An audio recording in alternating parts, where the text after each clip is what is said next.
পথ চলাতেই আনন্দ, সেই পথ যদি হয় বাংলার জনপদে। টেকনাফ থেকে তেঁতুলিয়া, পথের দুই দিকে শিল্পীদের চিত্রকর্ম ও স্থাপনা আমাকে মুগ্ধতায় নিমজ্জিত করে রেখেছে। হেমন্তে শুরু হয়েছিল যে যাত্রা, মাইলফলক বলছে সামনে ফাগুন। মাঘের কুয়াশা যতই জড়িয়ে রাখতে চায়, রোদ্দুর ততই উষ্ণতায় দেখায় ফাগুনের পথ। পথ জুড়ে কৃষক, খামারি, শিল্প উদ্যোক্তাদের প্রকৃতি ও সময়ের সঙ্গে লড়াইয়ের যে গল্প শোনা হলো, দেখা হলো, তার সঙ্গে এই দিনাজপুরের অমিল নেই। একই চিত্রকর্ম ফসলের মাঠে।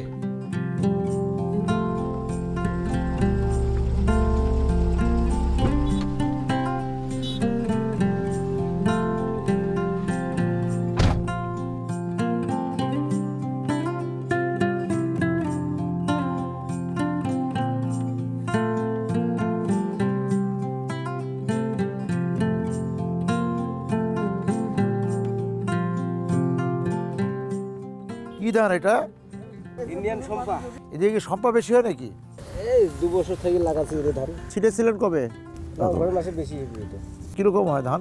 হয় ভালো হয়, এটা 30 মণ 40 মণ করে হয়, 50 মণও হয় কারো। দিনাজপুরের যে আগের কাটে সেটা তো হয় না। না, এখন তো নকল তামান। হ্যাঁ, সব নকল। নকল দিচ্ছে কেন? তাহলে ফলে না, এখন তামান বাইরের দেশের ধান। সব বাইরের দেশের ধান। হ্যাঁ, তা নিজের দেশের ধান এখন আপনারা বুনেন না? না।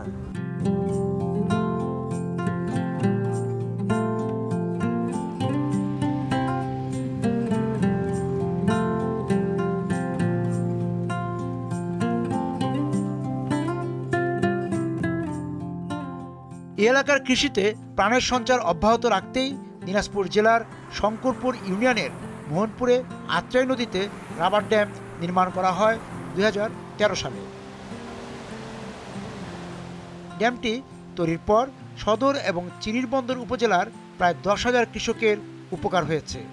এই অঞ্চলের আবাদি জমি রক্ষা পেয়েছে মরুকরণ থেকে। নদীর গল্প বলতে গেলে এপার ভেঙে ওপার গড়ার কথা বলা হয়। আত্রাইয়ের অন্য প্রান্ত নওগাঁর গল্প অনেকটা সেরকম, তবে সেই গল্প অন্য যাত্রায়। আপাতত এই প্রান্তের কৃষকের হাসি দেখে মন ভরুক।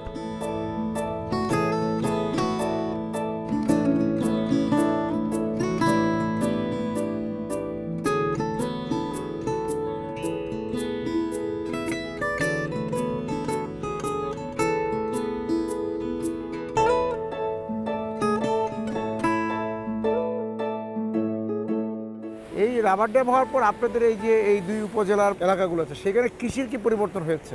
এখান থেকে যেটা পানি হয় উৎপাদন, এই পানিটা দিয়ে এই এলাকার বুড়ো চাষ এবং রবি শস্যা এই সমস্ত জিনিস কৃষকের জন্য উপকৃত হয়েছে। আত্রাই নদীর সাথে যে যুক্ত আছে আরও কতগুলো নদী, সেগুলোর কি অবস্থা এখন? সেগুলো নদীরও অবস্থা একই দাঁড়াইছে। পানি নাই? পানি এরকমই পানি। আচ্ছা, অল্প পানি। আত্রাই নদীর সঙ্গে আছে যেমন কামচন নদী আছে, এইদিকে আছে কাঁকড়া নদী। এই নদীগুলো তো মাছ এরকমই কম। ওই নদীতে কি পানি যাচ্ছে? এই আত্রাইয়ের পানি ওই আপনার দিনাজপুরের পশ্চিমবঙ্গে কামচন নদী, ওটা তো ঢুকতেছে, কাঁকড়া দিয়েও আসতেছে, দুই নদীতে পানি আছে। এবং সেই কারণে পুরো এলাকার বড় আর যে রবিতে কোনো সমস্যা হচ্ছে না, সমস্যা আছে না।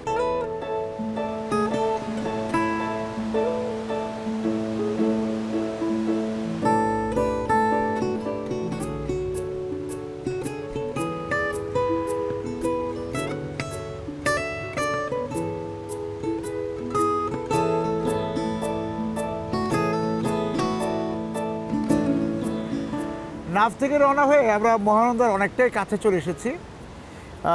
এখন দিনাজপুরের আত্রাইতে। এই যে টেকনাফ থেকে তেঁতুলিয়া, এই যে আমাদের গন্তব্য, সেখানে কি দেখলাম হচ্ছে এই টেকনাফ থেকে তেঁতুলিয়া আসতে আসতে বিভিন্ন জনপদে দেখা গেল যে তার যে একটা আদি সৌরভ আছে, একটা গন্ধ আছে, সেই রূপগুলো কিন্তু জনপদগুলি একে একে হারিয়ে যাচ্ছে। এই হারানোটা তার ফুল থেকে সৌরভ হারিয়ে যাওয়া, তার খাবার থেকে গন্ধ হারিয়ে যাওয়া, এই যে হারিয়ে যে কি হচ্ছে, আমরা স্থানীয় যে মানে এই যে ভূমিপুত্র যারা আছে তারা বলছে যে সব কিছু নকল নিয়ে নিচ্ছে। তা আমরা আসলে চারপাশে যে মানুষজনকে দেখছি তারা কি নকল মানুষ না আসল মানুষ, তা খুঁজতে খুঁজতে কিন্তু চলে এলাম তেঁতুলিয়ার প্রায় কাছাকাছি। দেখি শেষ পর্যন্ত মহানন্দের কাছে যেতে যেতে আসল মানুষের সৌরভ আমরা পাই কিনা।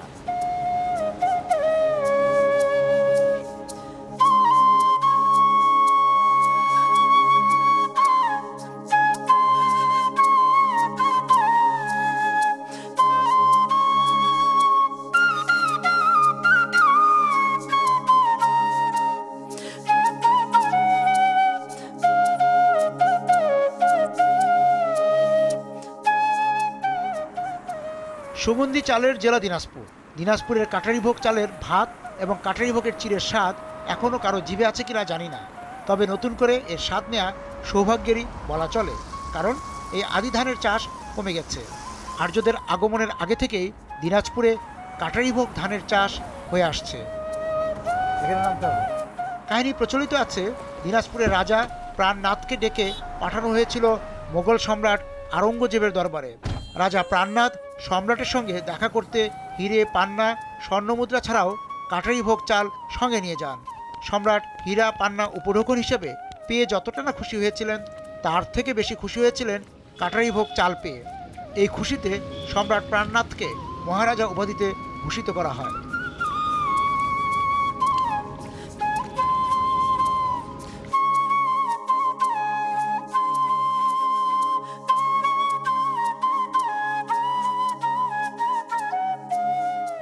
এবার কয়টা জমিতে কাজ করলেন? আজকে ধরে 3টা গৃহস্থ ভাই। তা প্রত্যেকে মৌসুমে কয়টা গৃহস্থ করতে পারেন? 20-25টা। এই কাজ শেষ হলে তারপর কি করবেন? সার ছিটাবো জমিতে, বীজ ছিটাবো। একদম ওই যে ধান ওঠা পর্যন্ত চুক্তি আপনাদের সাথে? না, ধান গাড়া পর্যন্ত চুক্তি। আচ্ছা, তারপর হাজিরা কাজ করব। ও তারপর আবার অন্য গৃহস্থের কাছে হাজিরা? হ্যাঁ। কোথায় কোথায় যান আপনি বলেন তো? কুমিল্লা যাই, নোয়াখালী যাই, বগুড়া যাই।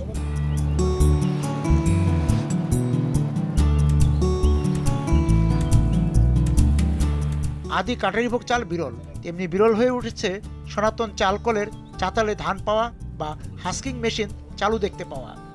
দিনাজপুরে হাস্কিং ও অটোসহ মোট রাইস মিলের সংখ্যা প্রায় 1600। এর মধ্যে অটো রাইস মিল 250টি, সেমি অটো রাইস মিল আছে 5 শতাধিক। অবশিষ্ট 1000-এরও বেশি রয়েছে হাস্কিং মিল ও চাতাল। অটো রাইস মিলের ধানের খিদে মেটাতে গিয়ে হাস্কিং মিলগুলোকে এখন থাকতে হয় উপসে।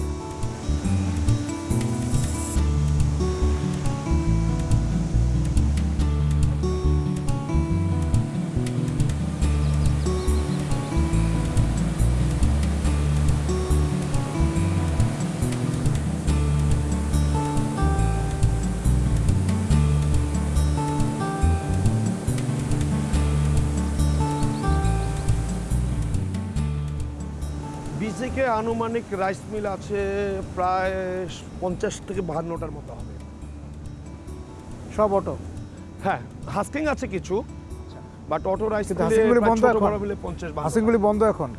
হাস্কিংগুলি এখন বন্ধ আছে, কারণ যে চালের যে ডিমান্ড, হ্যাঁ, সেই ডিমান্ডগুলো অটো রাইস মিলে ফুলফিল করে, কারণ হাস্কিং মিলের চালের পালিশের যে কোয়ালিটি সেটা এখন আপগ্রেড না। দিনাজপুর তো চালের শহর এবং ঐতিহ্যগতভাবে চাল উৎপাদন করে, সেই জায়গা থেকে আজকে ধরেন হাস্কিং মিল, চাতাল থেকে আরম্ভ করে অটো রাইস মিল পর্যন্ত আসার বিষয়টা যদি আপনি একটু বলেন। প্রথমে ছিল আগে ঐতিহ্যগত ঢেকি ছাটা চাল, ঢেকির পরে যখন হাস্কিং মিলগুলো আসলো, স্বাভাবিকভাবে এই ধানগুলো হাস্কিং মিলে চলে গেল। হাস্কিং মিল থেকে এরপর একটা মিডিল স্টেজ ছিল মেজর। আচ্ছা, মেজর মিলগুলো তখন তারা চাটালের ধান শুকাতো, ক্রাশিংটা হতো তারা অনেকটা সেমি অটো টাইপ আমরা বা মেজর বলি। এরপরে যুগের প্রযুক্তির উন্নয়নে চলে আসলো অটো রাইস মিল। আমার জানা মতে দিনাজপুর জেলায় হাস্কিং মিল টোটালি হলো 1550 আনুমানিক, আর অটো রাইস মিল হলো আপনার 250 থেকে 250। ঠিকই আছে কতগুলো এখন? গোটা জেলায় হয়তো 200 থেকে 300 চালু আছে, আর বাকি 1200 বা 1300 টোটালি বন্ধ হাস্কিং। হাস্কিং। আর অটোগুলো সব চালু আছে? অটোগুলো আপনি মোটামুটি 60-70টা ডিফল্ট হারে চলে গেছে।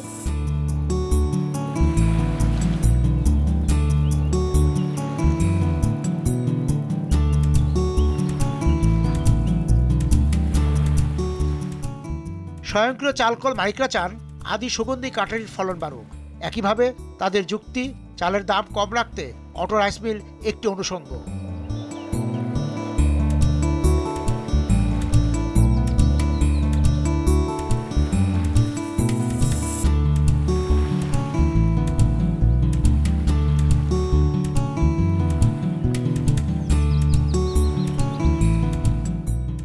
এখানে তো মাঠের পর মাঠ ধান হচ্ছে, ধান হয়েছে, আবার ধান বপন করা হচ্ছে, কিন্তু এই যে হাস্কিং মেশিনগুলি দেখলাম যে বা চাতালগুলি বন্ধ দেখছি, খালি চাতাল। এখানে যতটুকু পেলাম খুব বেশি পাইনি। এই অটো রাইস মিলগুলো বেশিরভাগ হওয়ার কারণে মোটামুটিভাবে ধান এইভাবে আসে না। গ্রামগঞ্জের ধান শুধু ছাঁটাই করা হয়, সেদ্ধভাবেই করা হয়। মানে দুই একটা চালু আছে? দু একটা চালু আছে বলতে এই তো এই এই এই এই প্রযুক্তি প্রায় বিলুপ্তির পথে।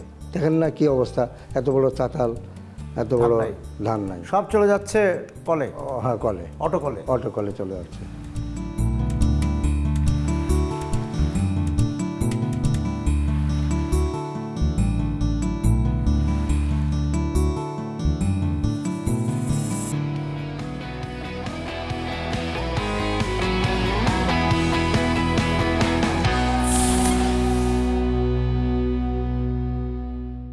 বিকাশে কম খরচে ক্যাশ আউটের লিমিট বেড়ে 50,000, প্রিয় এজেন্টও 2টা।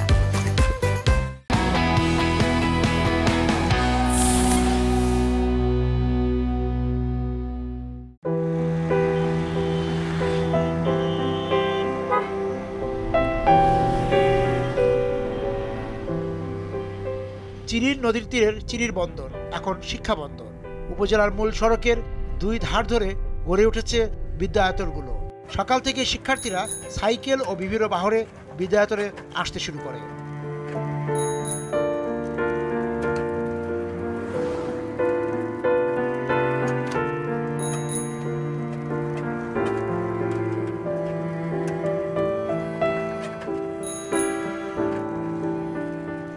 আপনি কোথা থেকে আসছেন? হ্যাঁ, কারণহাট। প্রতিদিনই সাইকেল আসেন? মানে একা আসেন নাকি এই যে সবাই মিলে একসঙ্গে আসেন এলাকা থেকে? রাস্তায় কোনো সমস্যা নাই, মানে এই এলাকার সবাই সাইকেল চালাচ্ছে। তো স্কুলে এই পড়াশোনার পাশাপাশি অনেক স্কুলে তো ফুটবল খেলে, ক্রিকেট খেলে মেয়েরা। হ্যাঁ, আপনাদের স্কুলে কি কি আছে? হ্যান্ডবল আছে, কাবাডি খেলা, এগুলো, ব্যাডমিন্টন খেলি। ব্যাডমিন্টন খেলেন? দাবা আছে। দাবাও আছে, হ্যান্ডবল, ভলিবল। ঠিক আছে।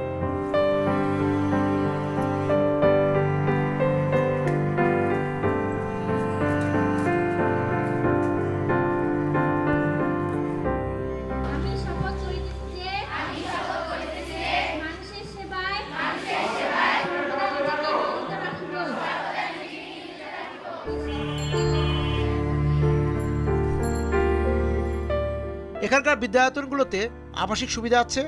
চিরির বন্দর বা দিনাজপুর ছাড়াও বৃহত্তর রংপুরের প্রত্যন্ত অঞ্চল থেকে শিক্ষার্থীরা আসে এখানে। চিরির বন্দরের বিদ্যায়তনগুলোতে শিক্ষা পদ্ধতি এবং পাঠ্যক্রমের বাইরের সাংস্কৃতিক চর্চার খ্যাতি রয়েছে। তাই চিরির বন্দরে বাড়ছে বিদ্যায়তন, ভিড় বাড়ছে শিক্ষার্থীর।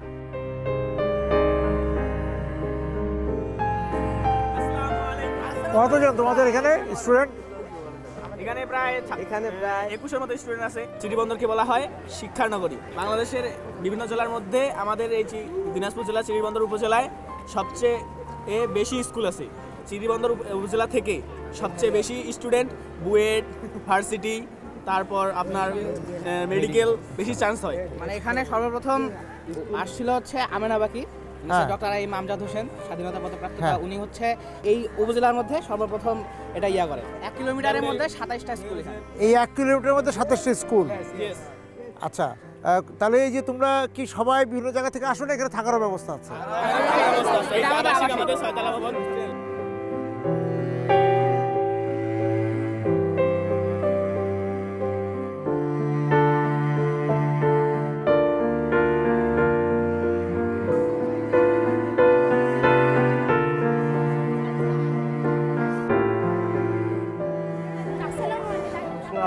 তোমার বাড়ি কোথায়? দিনাজপুর ফুলবাড়ি থেকে এখানে পড়তে আসছো কেন? তো ওখানে স্কুল নাই, তাহলে আবার এখানে পড়তে আসলো যে? আচ্ছা, আবাসিকে থাকো? আসসালাম। তোমার বাড়ি কোথায়? আমার বাসা রংপুর। রংপুর অনেক ভালো স্কুল আছে না? আছে, আবাসিক তো নাই। কি শিখছো আবাসিকে থেকে? খেলাধুলা শিখতে পারতেছি, পড়াশোনা, কালচারাল সবকিছু।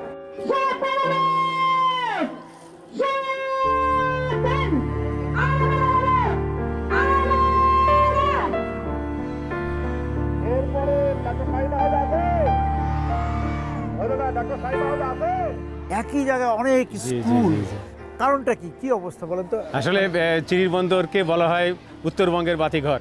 এটা শুরুটা বলতে গেলে আমাদের এই প্রতিষ্ঠানের chairman doctor Amjad Hossain sir, উনি 2001 সালে প্রথম আমিনাবাকি 134 জন ছাত্রছাত্রী নিয়ে এই প্রতিষ্ঠানে যাত্রা শুরু করে। আমিনাবাকি যেমন এখানে দক্ষ শিক্ষক নিয়োগের ব্যাপারে একটা আলাদা প্রচেষ্টা রেখেছে, তাদের প্রশিক্ষণের ব্যবস্থা করেছে এবং ভালো শিক্ষক এবং শিক্ষার মানের উন্নতি হয়েছে বিধায় এখানে বিভিন্ন ডিস্ট্রিক্টের থেকে এবং অন্য অন্য জায়গার থেকেও এখানে এই শিক্ষা প্রতিষ্ঠানের গার্জিয়ানরা বাচ্চাদের নিয়ে আসে।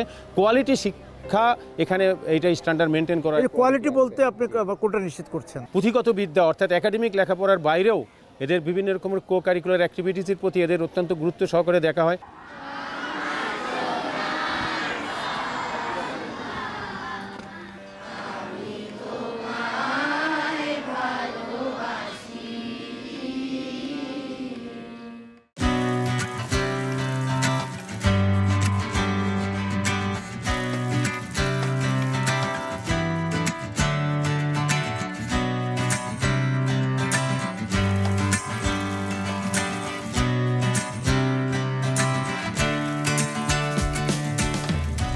পুতুল পুতুল শিক্ষার্থীদের সঙ্গ ছেড়ে যখন যাচ্ছি তখন জানা গেল চিরির বন্দরের আব্দুলপুরের বেনিয়াপাড়া গ্রামে সুতার তৈরি পুতুল তৈরি হয়।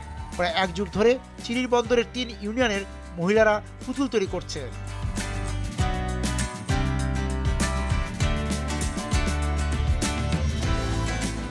এখানে তৈরি পুতুল স্থানীয় বাজারে বিক্রি হয় না, চলে যায় ইউরোপের দেশগুলোতে। বানিয়াপাড়া গিয়েই দেখা গেল ফসলের জমির পাশে বা বাড়ির উঠোন বারান্দায় মেয়েরা ব্যস্ত আছেন পুতুল তৈরিতে।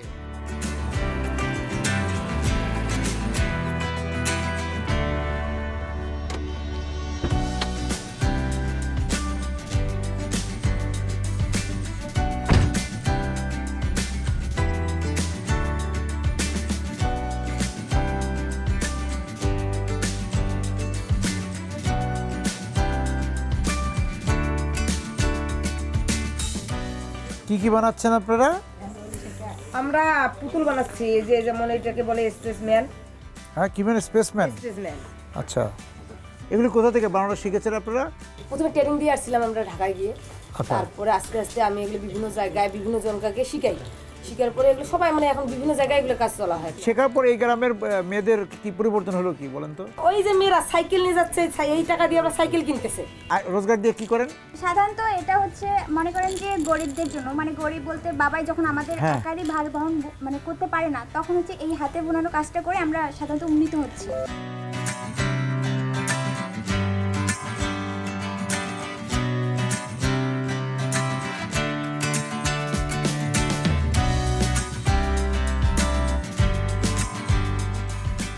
কতদিন যাবত এগুলো বানাচ্ছেন?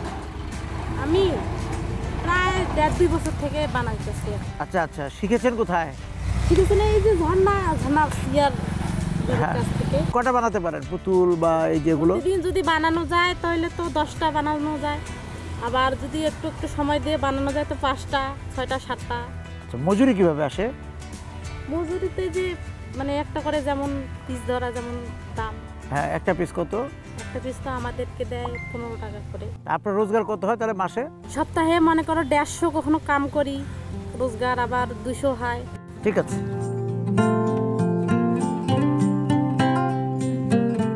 দিনাজপুর শহর যখনই আসি তখনই আমি নিজের মতো করে যা খুঁজে বেড়াই তা হচ্ছে ঢোপকল।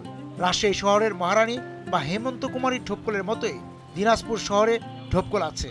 এখানকার পৌরসভা গত শতকে 40-এর দশকে নগরবাসীকে নিরাপদ পানীয় সেবা দিতে 30টি ঢোপকল স্থাপন করেছিল। এখন টিকে আছে 3টি, ব্যবহারের উপযোগী আছে 2টি।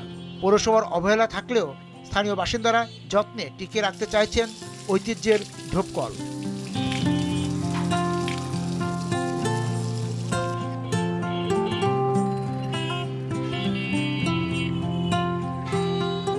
দিনাজপুর শহরটা 4.5 বর্গ কিলোমিটার নিয়ে প্রথম অভিযাত্রা শুরু হয়েছিল এবং তার জনসংখ্যা ছিল প্রায় 12-13 হাজার।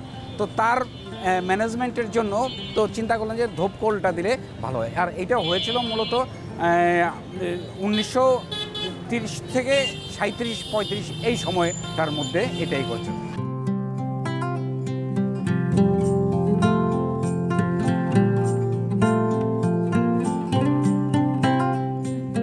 প্রত্যেকটা মোড়ে মোড়ে হয়েছে, তার ভিতরে এইটাই এখন আছে। আচ্ছা, তবে এটা কি সবসময় কার্যকর ছিল?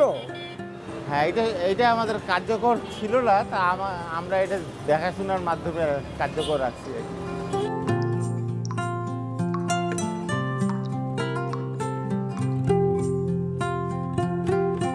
এই ঢোপকল আজকে এই অবস্থা, কেউ কি এটা যত্ন নেয় না? নেই, এলাকার লোকই নেই। এই যে অটোওয়ালা আছে, এমনি এলাকার লোকও করে, যার যার প্রয়োজন হয়। আবার অনেকে এখান থেকে রাস্তায় পানিও দেয়।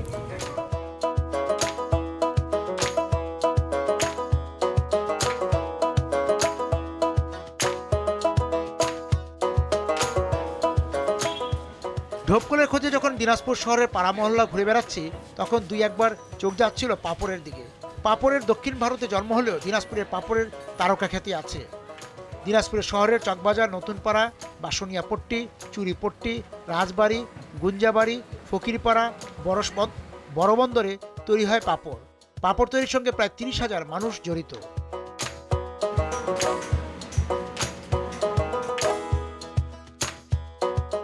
আপনাদের এখানে কি কি পাপড় পাওয়া যায়? 1 নাম্বার, 2 নাম্বার, 3 নাম্বার, 3 কোয়ালিটি। 3 রকমের। 3 কোয়ালিটি আছে ভিআইপি। আচ্ছা, মানে 1 নাম্বারটা কোনটা? 1 নাম্বারটা হলো মুগ আর মাছকালাই। মুগ আর মাছকালাই 81। এটা হলো 1 নম্বর, ওটা 300 টাকা কেজি। আচ্ছা, আর আরেকটা?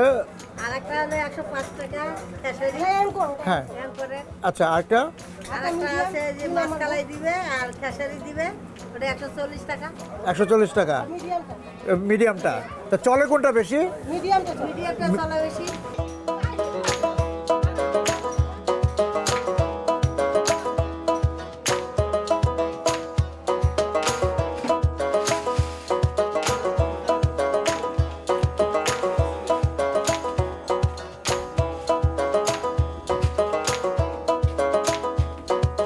দেন একটা পাপড়ে কি কি লাগে? মশলা? জিরে, কালি জিরে দেয়, হ্যাঁ, আবার কোনো দিয়ে গোলমরিচ জিরা দেয়, আচ্ছা, তারপরে হিং দেয়, আচ্ছা, দিয়ে মনে করেন মাহে, হ্যাঁ, তারপরে লম্বা করেন।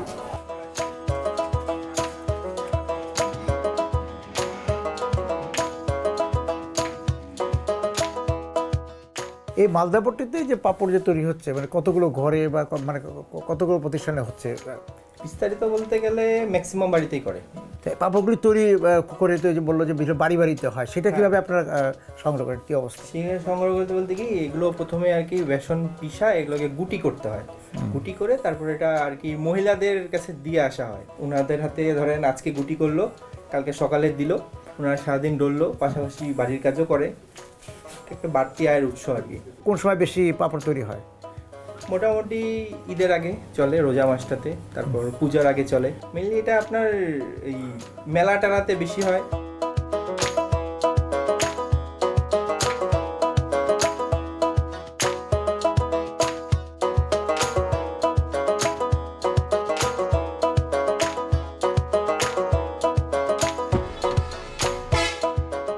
পাপড়ের মহল্লা থেকে এলাম দিনাজপুরের বড় মাঠে।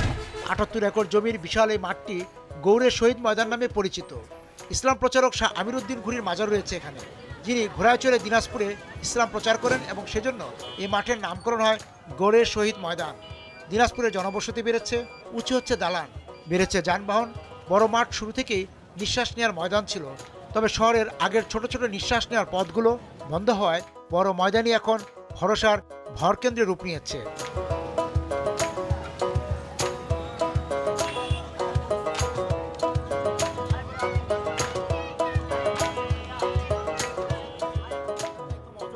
দিনাজপুরের তো বড় হয়ে ওঠা যে তরুণরা আছে, পাশাপাশি কিন্তু তো এখানে ইউনিভার্সিটি আছে, মেডিকেল কলেজ আছে। এই যে তারুণ্যের যে আড্ডাটা, সেটাকে মিশ্রণ, যে বাইরে থেকে যারা আসছে এখানে পড়াশোনা করছে তাদের এবং যারা স্থানীয় তরুণ, এই আড্ডাটাকে মিশ্রণ না? তারা মানে এখানকার লোকাল আর কি বেশি আঙ্কেল, বাইরে থেকে ওরকম কেউ নাই। বড় মাঠে প্রায় আমাদের ফুটবল খেলা চলে, তারপরে ক্রিকেট খেলা চলে, তাই আমরা এইভাবে। আর আমাদের বন্ধু বান্ধবরা মিলে আমরা প্রত্যেক শুক্রবারে একটা খেলার আয়োজনও করি, আমরা এখানে সবাই খেলি। আর এমনি সাংস্কৃতিক সংগঠন, যে আগের তো দিনাজপুরে পাড়া মহল্লা অনেকগুলো সংগঠন ছিল, সেগুলোর কি অবস্থা? এখনো হয়। এখন আপাতত আমাদের দিনাজপুর নাট্য সমিতিটাই আর কি আপাতত এখনো চলতেছে হালকার।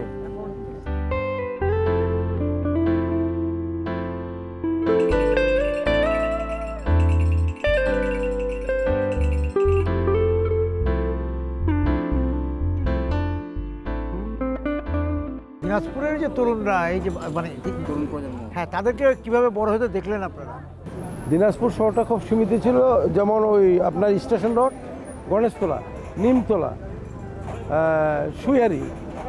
এখন এই শহরটা এখন বড় ধরনের বিস্তার হয়েছে। আপনাদের যখন তরুণ সময় ছিল তখন আপনারা কোথায় আড্ডা দিতেন? তখন আমরা যেতাম বস্তানে, Bostan cinema, modern cinema, Lily cinema, station রোডে আর কি চা খাইতে যাইতাম। ওদিকে আড্ডা দিতে? হ্যাঁ, ওদিকে আড্ডা দিই। সেই আড্ডাগুলো কি উঠে গেছে? আড্ডা উঠে গেছে। ওগুলো জায়গায় বড় বড় মার্কেট হয়েছে, দোকানপাট হয়েছে, লোকে লোকারণ্য হয়ে গেছে, বুঝলেন? এখন দাঁড়ানোর মতো অবস্থা নাই। পরিবেশ নাই। ঠিক আছে, ভালো থাকেন। ঠিক আছে, ভালো থাকেন। অনেক অনেক ধন্যবাদ।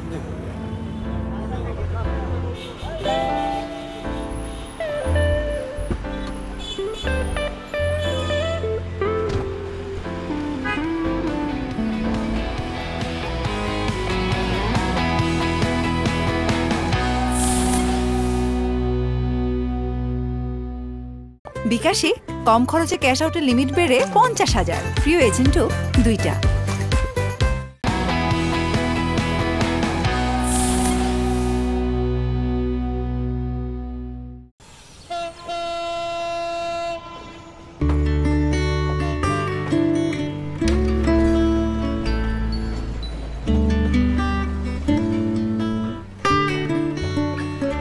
পার্বতীপুর স্টেশনে কখন দেখা হয়েছিল তার সঙ্গে? কত বছর আগে দেখা হয়েছিল? জংশনে কত মানুষের সঙ্গে দেখা হয়, জলের স্রোতের মতো আসে, আবার ভিড়ে মিলেও যায়। পরিচিত মুখের মুখোমুখি হয়ে ওঠা হয় না। জংশনে যে হারায় সে হারিয়েই যায়। পার্বতী নিজেই তো আগের রূপ ধরে রাখতে পারেনি। রেলগাড়ির বহর বেড়েছে, বেড়েছে সংযোগ, রেলের গতির সঙ্গে বেড়েছে যাত্রীদের ব্যস্ততাও। ফুরসত নেই তাদের কোনো পুরনো মুখ খুঁজে নেওয়ার।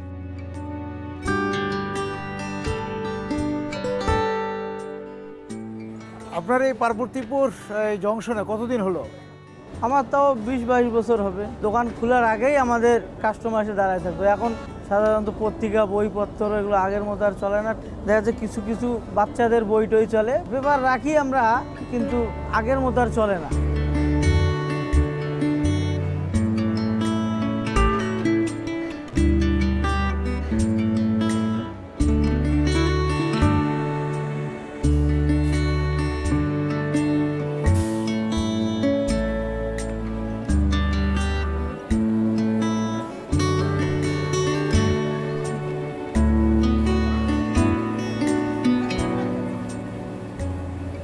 ঢাকা থেকে আসলেন? আমি আসলাম ঢাকা থেকে।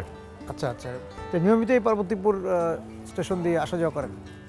হ্যাঁ, আমাকে নিয়মিতই আসা যাওয়া করতে হয়। পরিবর্তনটা কি দেখলেন এই 14 বছরে? আগে অনেকে টিকিট না কেটে আসতো, এখন দেখা গেল যে মোটামুটি সচেতন, সবাই টিকিট কাটে। আগে যেমন অনেক হকারের উৎপাত বেশি ছিল, সেটা হয়তো একটু কমে আসছে। মানে হাটটা একটা কমে গেছে, তো সেটাও তো এক ধরনের স্টেশনের প্রাণও ছিল, সেটাও কমে গিয়েছে। হ্যাঁ।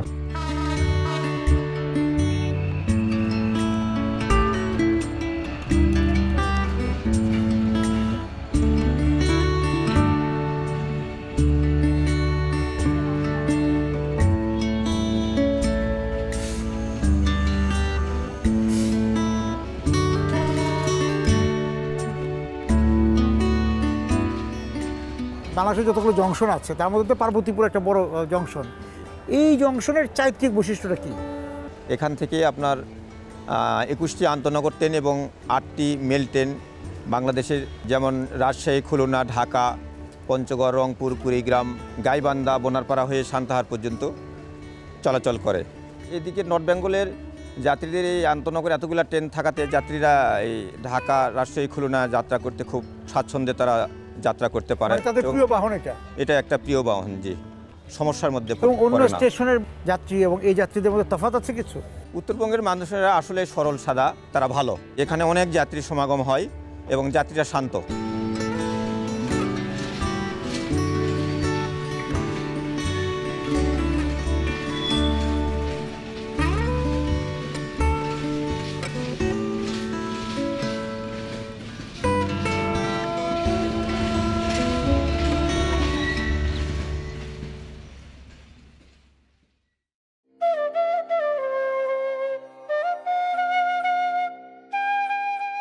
ঢেপা নদী আমার কাছে নন্দিনীর মতোই সুন্দর। নদীর তীরের গ্রাম কান্তনগরে কান্তজিউ মন্দির যেন সেই সুন্দরের উজ্জ্বল অলঙ্কার। নাকি কান্তজিউর অলঙ্কার ঢেপা নদী? এখন জল নেই ঢেপাতে, বালুচর সেই সুন্দরের উজ্জ্বলতা কি কমিয়েছে, নাকি অবকাঠামো সজ্জার কোনো প্রভাব পড়েছে? তবে কান্তজিউ দেখতে আসেন যারা, দেখভালের সঙ্গে জড়িত যারা, তাদের সংখ্যা কান্তজিউ মন্দিরের টেরাকোটার মাধ্যমে যে আখ্যানের প্রদর্শন, এখন ধীরে ধীরে সে আখ্যান মুছে যাচ্ছে।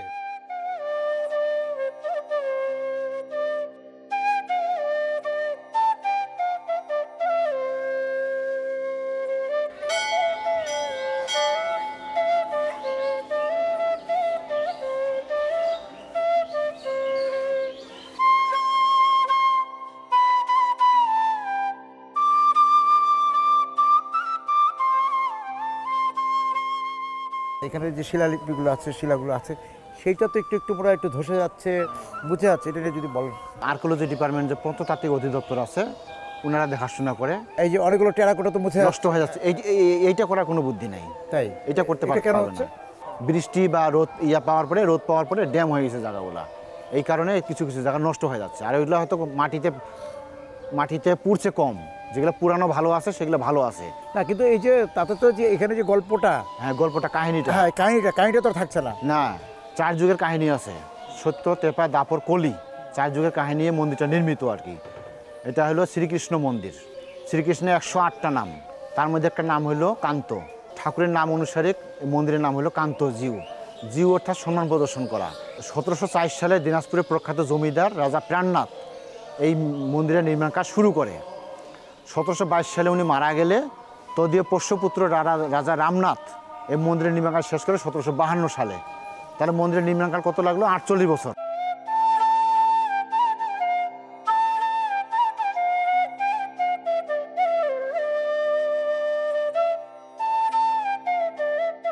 আমি তো ভাই যখন এসেছিলাম মনে হয় এটা 90 সালের দিকে, তখন আরও উন্নত ছিল। তো এখন কিন্তু আগের মতো ওইটা নেই। অনুষ্ঠানের সময় একটু খুবই মানে ঝকঝক করে হচ্ছে, কিন্তু তারপর থেকে আর অত হয় না, যত্ন হচ্ছে না।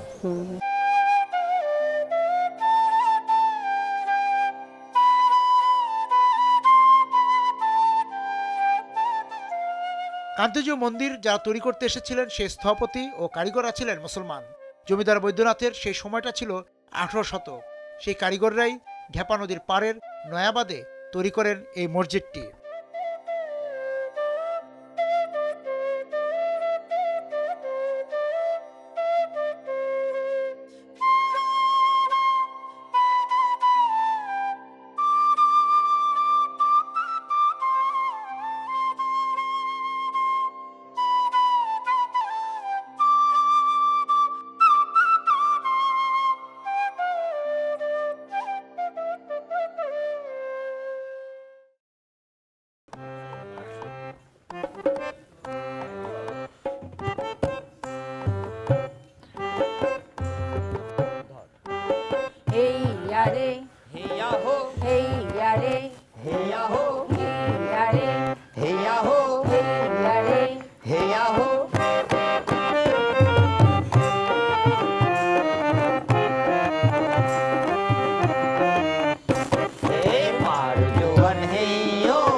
আমি তো আপনাদের কাছে জানতে চাই যে এই যে দিনাজপুর শহর, এখানে তো এই যে আপনারা যে গান করছেন, তা সাংস্কৃতিক চর্চা যে অনুশীলনের যে বিষয়টা, এইটা এখন কোন পর্যায়ে আছে? নাটক, গান, আবৃত্তি বা সংগঠনগুলো এখন কীভাবে কাজ করছে? আসলে বর্তমান প্রেক্ষাপটে আমরা তো চেষ্টা করছি উত্তরোত্তর উন্নতি করার। মাঝে মাঝে আমাদের একটু বাধা আসে, যেমন রাজনৈতিক বাধা, সামাজিক কে বলে পারিবারিক, অনেক পরিবার গান গাইতে দিতে চায় না। আমরা তাও চেষ্টা করি যে সকলে মিলে একসাথে যে গ্রামের দলগুলোকে টিকিয়ে রাখার জন্য, দিনাজপুরকে বিশ্বময় সবার কাছে পরিচিত করার জন্য আমরা চেষ্টা করে যাচ্ছি আর কি, লোকজ সংস্কৃতিটা ধরে রাখার চেষ্টা করছি। লোকজ ছাড়াও অন্যান্য যেটা হচ্ছে যে এখন বলা হয় যে প্রত্যেকেই তার পেশাগত জীবন, চাকরি, তারপর একটা পরীক্ষার একটা চক্রের মধ্যে আছে। এই যে এই বয়সী যারা আছে বা বড়রাও, যে একটা প্রতিযোগিতা, সেই প্রতিযোগিতার দৌড়ে যে আগে যেমন দুটো একই সঙ্গে চলতো, এখন ওই দৌড়টা বেশি হচ্ছে, যে ক্যারিয়ার যেটা আমরা বলি। সেই ক্ষেত্রে যে পরিবারগুলো, আপনি যেটা বলছেন, পরিবারগুলো আর এখন আগের মতো এই সাংস্কৃতিক চর্চা, আমরা অনেকে খুব দ্রুত আবার এই যে এখন টেলিভিশন, আবার ইউটিউবের তারকা বানিয়ে দিতে চাচ্ছে ছেলে মেয়েকে।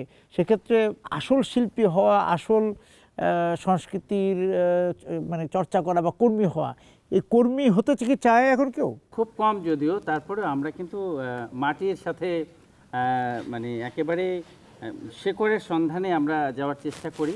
আর আমাদের যারা উত্তরসূরি আছে তাদেরকে কিন্তু আমরা বিভিন্নভাবে মোটিভেট করার চেষ্টা করছি। সংগঠন তো অনেকগুলো হারিয়ে গিয়েছে, অনেক জেলা, উপজেলায়, মাঠ পর্যায়ে। সেটা দিদিমণি বলছিলেন, বা না আপনি বলছিলেন? আমি যেটা বলতে চাই সেটা হচ্ছে যে সংগঠন আছে, ওরকমই আছে, কিন্তু সংগঠনের যে প্রাণশক্তি, যে কর্মীরা, সেটা কিন্তু আসলে কিন্তু কমতেছে। বিশেষ করে আমরা যেগুলো মফস্বল শহরের মতো যেগুলি শহর, যেমন আমরা যে প্রোগ্রামগুলি করি নিতান্তই নিজের পকেট থেকে খরচ করে দিই, কিন্তু আমরা সংগঠনে আসি, কিন্তু সেটা যে ফিডব্যাক আসতো একটা কর্মী আসলে কেন গান গাইবে, তার আসলে এখানে ফোকাসটা কী, এই কিন্তু ফোকাসটা কিন্তু গ্রামের শিল্পীরা বা আমাদের মতো একদম এই যারা গ্রাম অঞ্চলে আমরা করছি তারা কিন্তু পাই না। ফোকাস বলতে ধরেন যে আমি একটা নাটক করব, এই অভিনয় করে আমার আসলে বেনিফিটটা কী হবে, আমি কি সেভাবে, অনেকে আছে স্টার হওয়ার জন্য আসে যে আমার একটু মিডিয়ায় ফোকাসটা হোক, কভারেজটা হোক, বা যদি ইনকামের একটা সোর্সও থাকে, সেটা কিন্তু হয় না। আমার পরিবারটা তো আর চলছে না সেটা দিয়ে। তাছাড়া তার যে একটা যে কোনো একটা ইয়াং ছেলের কিন্তু একটু হিরোইজমটা থাকেই, যে একটা হিরো হতে চায় বা এই শিল্প সে ছড়িয়ে দিতে চায়, সেটা কিন্তু আমাদের এই দিকে কিন্তু হয় না। যে কারণে এখানকার কর্মীরা ঠিক একটা সময় পর্যন্ত করে ঠিকই, কর্মজীবনে যখন সে যাচ্ছে বা বাসায় যখন সমস্যা তখন সে কিন্তু এটা ছেড়ে দিয়ে সে বলে যে এক সময় করতাম।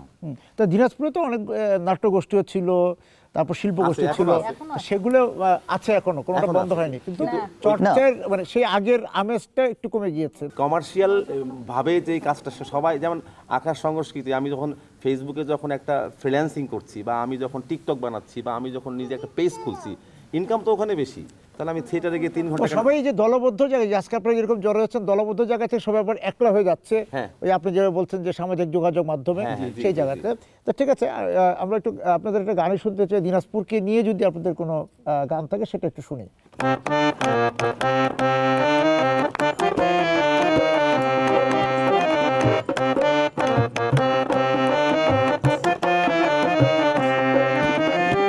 দিনাজপুরের মানুষ আমরা, দিনাজপুরের মানুষ আমরা, বোকা না হয় ভাই, সাদা সিধাই চলি আমরা, ঘোর প্যাচোতে না, সাদা সিধাই চলি আমরা, ঘোর প্যাচোতে নাই।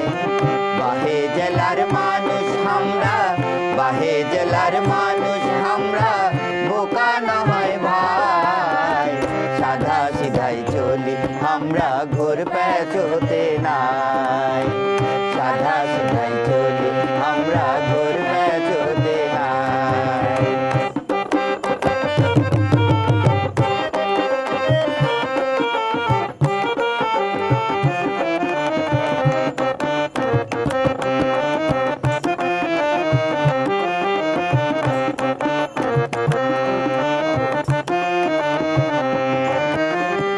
পশ্চিমেতে পুনর্ভাবা, পূবেতে রাজবাড়ি, আরো আছে কান্ত নগর, আছে স্বপ্নপুরী ভাইরে, আছে স্বপ্নপুরী।